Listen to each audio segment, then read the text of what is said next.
కోళ్ళు రాకముందు షెడ్ ఇలా ప్రిపేర్ చేసుకోవాలి. ఇలా ఉనక పోసుకోవాలి. ఇవి దానవి.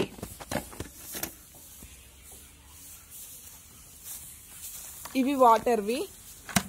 ఇందులో నుంచి వాటర్ వస్తాయి మనకి పైప్లతో.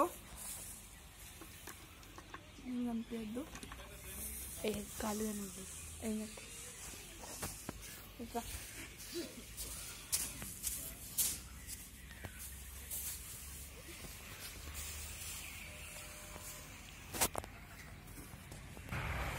ఉనక పోయకపోతే ఇలా ఉంటుంది, ఉనక వస్తే ఇలా ఉంటుంది.